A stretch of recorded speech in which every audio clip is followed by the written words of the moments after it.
नमस्कार दोस्तों, स्वागत है आपका टेक्नो डिफेंस अपडेट पे। तो दोस्तों, जैसा कि आप सबको पता है कि रशिया में मार्स 2021 एयर शो चल रहा है, जो कि इंडिया के एरो इंडिया जैसा होता है। तो सबसे पहले इन्होंने 5th जनरेशन के 18 टन क्लास वाले एयरक्राफ्ट को यहाँ पर रिवील किया। तो ये मेन हाईलाइट इस एयर शो की होने वाला था, लेकिन रशिया की तरफ से जो उनकी मिग कॉरपोरेशन है, उनकी तरफ से उन्होंने अपने जो नए कैरियर बेस्ड एयरक्राफ्ट है उसको सामने रखा है। और इसके बाद आप सबको पता है कि जो रशियन नेवी है उसको जो मिखोयान के एयरक्राफ्ट है उसके ऊपर ज़्यादा भरोसा जो है रहा है। तो इन्होंने खुद के मिग 29K को रिप्लेस करने के लिए इस एयरक्राफ्ट को सामने रखा है कि इस एयरक्राफ्ट से आने वाले समय में जो इनके मिग 29K है उनको रिप्लेस किया जा सके, क्योंकि आप सबको पता है कि जो मिग 29 है उनके साथ यहाँ पर जो सर्विस इशू हैं वे सामने आने लगे हैं, और साथ में उनकी जो मेंटेनेंस है वो भी अब काफ़ी ज़्यादा हो चुकी है, और उनका जो अवेलेबल रेट है वो भी यहाँ पर आज की तारीख में जो है कम हो चुका है।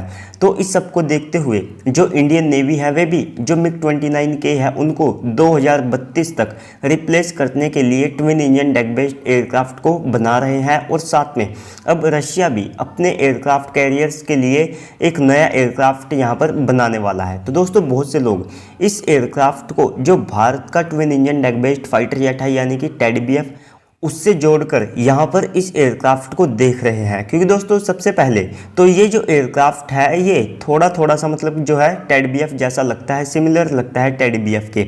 और आज के समय में हम जिस टेक्नोलॉजी पर आज की तारीख में दुनिया पहुंच चुकी है, यानी कि आज की तारीख में जितने भी वेपन्स हैं उसमें चाहे मिसाइल हो, सबमरीन हो, एयरक्राफ्ट कैरियर हो, यहाँ तक कि जो एयर डिफेंस सिस्टम है वे भी आज की तारीख में यहाँ पर स्टेल्थ को ध्यान में रखते हुए बनाए जाते हैं, ताकि जो रडार है वे फाइटर जेट, सबमरीन या जो दूसरे वेपन्स हैं उनको ट्रैक ना कर सके।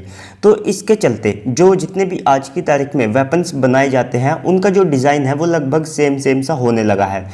आप चाहे तो F-22 रैप्टर M का और जो TFX है, और इसके बाद जो साउथ कोरिया का KF-21 है, इनके अगर आप डिज़ाइन को देखते हैं तो ये चारों पांचों एयरक्राफ्ट स्टेल्थ को ध्यान में रखते हुए बनाए जा रहे हैं। तो इस सब को देखते हुए जो इनका डिज़ाइन है वो सिमिलर सा लगता है। तो इस सब को देखते हुए जो टेडीबीएफ है और जो रशिया का मिखोयान का नया एयरक्राफ्ट होने वाला है, अगर आप इनके डिज़ाइन को देखते हैं तो ये दोनों लगभग सिमिलर लगते हैं। तो दोस्तों, जो क्रावलोव स्टेट रिसर्च सेंटर के जो लोग हैं जो कि रशिया के नए 1 लाख टन वजनी एयरक्राफ्ट कैरियर को डिज़ाइन कर रहे हैं, जो कि रशिया का सुपर एयरक्राफ्ट कैरियर होगा। और सबसे बड़ी बात, ये न्यूक्लियर पावर्ड होगा, यानी कि अमेरिका के बाद अब जो रूस है उसके पास भी न्यूक्लियर पावर्ड एयरक्राफ्ट कैरियर होगा। और साथ में इस लिस्ट में जल्द ही चाइना भी जुड़ने वाला है। तो ऐसे में भारत को भी इस फील्ड में कहीं ना कहीं पर जो है ध्यान देना चाहिए। तो दोस्तों, जो लोग इस एयरक्राफ्ट को डिज़ाइन कर रहे हैं वे भी इन दोनों एयरक्राफ्ट की जो सिमिलैरिटीज़ है उनको देखकर हैरान थे, जो कि वाकई में अमेजिंग रहा होगा। तो दोस्तों, लेकिन जो मिखोयान के इस एयरक्राफ्ट में जो इंटरनल वेपन बे है वो भी मौजूद रहेगा, जो कि भारत के twin engine deck based fighter jet में नहीं है। और साथ में ये इंटरनल वेपन बे इसे भारत के टेडीबीएफ से ज़्यादा स्टेल्थ भी बनाएगा। हालांकि कुछ दिन पहले अपडेट सामने निकल कर आई थी कि क्या भारत के टेडीबीएफ में भी जो इंटरनल वेपन बे है उसको इंटीग्रेट किया जा सकता है। तो दोस्तों, यहाँ पर जो हमारा twin engine deck based fighter jet है उसके डिज़ाइंस को लेकर अब कुछ प्रॉब्लम्स है। इंटरनल वेपन बे को लेकर वैसे उसमें कोई भी प्रॉब्लम नहीं है। और साथ में दोस्तों, जो रशिया का एयरक्राफ्ट है ये इसमें इंटरनल वेपन बे इसलिए पॉसिबल हो पाया है क्योंकि इसमें जो एयर इनटेक है उसे काफ़ी आगे की तरफ रखा गया है, और साथ में जो लैंडिंग गियर है और इंटरनल वेपन बे है उसको यहाँ पर पर्याप्त जगह मिली है। इसी के साथ आप रशियन डिज़ाइन में ये भी देख सकते हैं कि इसमें जो कनार्ड्स है उनको काफ़ी ज़्यादा आगे रखा गया है, जबकि भारत के टेडीबीएफ में जो कनार्ड्स का इस्तेमाल किया जाएगा वे क्लोज्ड कनार्ड होंगे, जो कि स्टेल्थ को ध्यान में रखते हुए यहाँ पर डिज़ाइन किए गए हैं। इसके अलावा आप इस स्क्रीन पर ये भी देख सकते हैं कि जो इलेक्ट्रो ऑप्टिकल सिस्टम है उसको भी यहाँ पर जो है एयरक्राफ्ट के नीचे रखा गया है। यही सेम कॉन्फ़िगरेशन आपको जो चाइना का J-20 है उसमें भी देखने को मिलता है।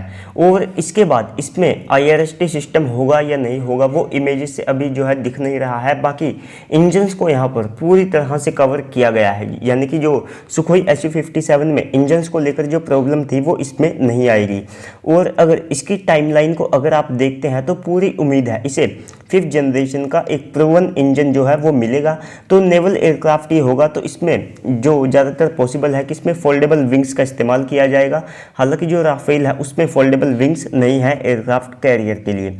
तो ये भी टेडी बीएफ की तरह जो 4.5 प्लस जनरेशन का एयरक्राफ्ट होगा, या फिर आप इसे -5 जनरेशन का एयरक्राफ्ट भी कह सकते हैं। और साथ में इसमें डेल्टा विंग डिज़ाइन को रखा गया है, यानी कि काफ़ी ज़्यादा स्टेबल डिज़ाइन ये माना जाता है। और जो फ्रंटल सेक्शन है वो सेम टेडी बीएफ की तरह यहाँ पर डायमंड शेप्ड रखा गया है, ताकि जो रडार की वेव्स इससे टकराएंगी या तो वे रिफ्लेक्ट हो जाए या फिर ये ज़्यादा स्टेल्थी डिज़ाइन बन करके सामने आए। तो दोस्तों इसके बाद मिडिल ईस्ट की जो ब्रेकिंग डिफेंस है उसकी रिपोर्ट के मुताबिक इजिप्ट राफेल के F4 वेरिएंट के लिए अच्छे खासे ऑर्डर दे सकता है, और उनका एम है 2030 तक वे 100 राफेल को ऑपरेट करें। तो इनके पास लगभग 5 सुखोई Su-35 भी मौजूद है, और इसके बाद जो बाकी के 21 सुखोई Su-35 हैं वे ऑर्डर पर हैं, वे भी इनको जल्द ही मिलने वाले हैं। तो इन्होंने राफेल और सुखोई Su-35 के बीच जो है डॉग फाइट कराई। तो इसमें सुखोई Su-35 को यहाँ पर अग्रेसिव मोड में रखा गया, जबकि जो राफेल है उसको डिफेंसिव मोड में यहाँ पर रखा गया। लेकिन इसके बाद भी राफेल का जो स्पेक्ट्रा है उसने सुखोई Su-35 के जो रडार्स है उनको बार बार यहाँ पर जैम किया। ऐसा नहीं है कि एक बार कर दिया, उसने बार बार यहाँ पर जो है अग्रेसिव मोड में होते हुए भी सुखोई Su-35 के उसको यहाँ पर जो है जैम किया। और ये जो थी एक मॉक ड्रिल थी जिसमें राफेल ने BVR में सुखोई Su-35 को मार गिराया। तो राफेल की इसी बेहतरीन खूबियों को देखते हुए ये 100 राफेल को जो है अपनी सर्विस में लाना चाहते हैं, और इनके पास शायद जो 24 राफेल हैं वे मौजूद हैं और 30 ऑर्डर पर हैं, और 2024 से 26 तक ये और ज़्यादा यहाँ पर ऑर्डर करेंगे। तो दोस्तों आज की जो अपडेट्स थी ये इतनी ही थी। लेकिन दोस्तों कल एक जो है कमेंट आया था जब मैंने तेजस की वीडियो बनाई थी, जो प्रोटोटाइप है वो रेडी होने वाला है, तो एक भाई ने कमेंट किया कि तूने विनेशन 11 मतलब ऐसे कुछ नाम है चैनल का, उसकी कॉपी की है।